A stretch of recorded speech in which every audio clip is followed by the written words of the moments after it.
దసరా ఉత్సవాల సందర్భంగా ఇక్కడ గుడి దగ్గర భక్తులు రాకపోకలు ఎక్కువ ఉన్నాయి.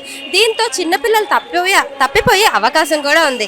దానికి గవర్నమెంట్ వాళ్ళు ట్యాగ్లు ప్రవేశపెట్టారు. ఇవి చిన్నపిల్లలకి ట్యాగ్లు వేయడం వల్ల వాళ్ళు ఎక్కడున్నారో ఇమీడియట్ గా క్యూఆర్ కోడ్ ద్వారా తెలుస్తుంది.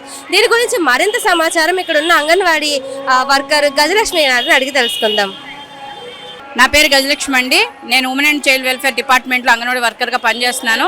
ఇప్పుడు ఈ దసరా ఉత్సవాల సందర్భంగా ఇక్కడికి చాలామంది చాలా ఊళ్ళ నుంచి రాష్ట్రాల నుంచి కూడా వస్తూ ఉన్నారు. అయితే చిన్నపిల్లలు ఎవరు కూడా తప్పిపోకూడదు అనే ఉద్దేశంతో మన ఎన్టీఆర్ జిల్లా కలెక్టర్ గారు అలాగే మన women and child welfare department PD madam సహకారంతో ఈరోజు ఏదైతే ట్యాగ్స్ ఉన్నాయి దీన్ని మేము మొదటగా స్కాన్ చేసి ఆ స్కాన్లో ఏదైతే యాప్ ఉంది మాకో యాప్లో వారి వివరాలు, పిల్ల పేరు, తండ్రి పేరు, అలాగే ఫోన్ నెంబరు, వాళ్ళు ఎక్కడి నుంచి వచ్చారో అవన్నీ కూడా మేము నోట్ చేసుకుంటున్నాము. నోట్ చేసుకుని వాళ్ళకి ట్యాగ్ వేయడం ద్వారా ఏంటంటే పిల్లలు ఎక్కడికి తప్పిపోయినా కూడా ఎమ్మటే మనం దీని ద్వారా క్యూఆర్ కోడ్ ద్వారా కూడా ఎమ్మటే మనం తెలుసుకోవచ్చు అనమాట ఎక్కడున్నారు అనేది.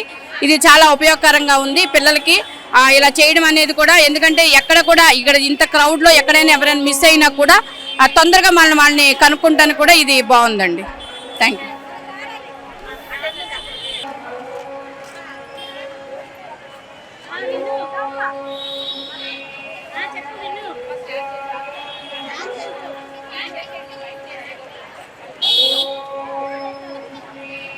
నా పేరు జ్యోతిర్లత. నేను 7th క్లాస్ చదువుతున్నాను.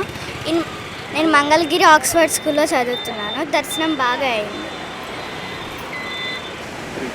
నా పేరు సుకన్య, దీని పేరు మాధవి. మేమిద్దరం డిగ్రీ క్లాస్మేట్స్. మేము ఈరోజు విజయవాడ కనకదుర్గమ్మ దర్శనం కోసం వచ్చామన్నమాట. దర్శనం అయితే చాలా బాగా జరిగింది. ఎన్ని గంటలైతే నుంచున్నామో దర్శనం అన్ని 2 నిమిషాల్లో అయిపోయింది. కానీ చివరికి దర్శనం అయ్యాక నిజంగా అమ్మవారే కనిపించినట్లుగా అనిపించింది. ప్రకాశం బ్యారేజ్ చెప్పాలంటే మీరు చూస్తున్నారు కదా ఎంత బాగుందో. నా పేరు మాధవి, నేను గుంటూరు నుంచి వచ్చాను. తన పేరు సుకన్య. మేము విజయవాడ దుర్గమ్మ దర్శనానికి వచ్చాము. 2 గంటలు సమయం పట్టింది కానీ బాగుంది.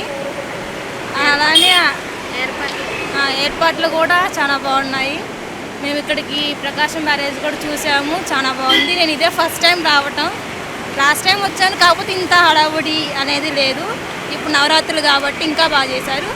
నైట్ టైం వస్తే ఇంకా బాగుండేదేమో కానీ ఇంట్లో ఒప్పుకోరని మేము ఇప్పుడే వచ్చాము. నెక్స్ట్ టైం ప్లాన్ చేసుకుంటాం. ఇది కూడా ఇంట్లో చెప్పకుండా వచ్చాము కానీ బాగుంటాయి నెక్స్ట్ టైం చెప్పుకోవడానికి. మేము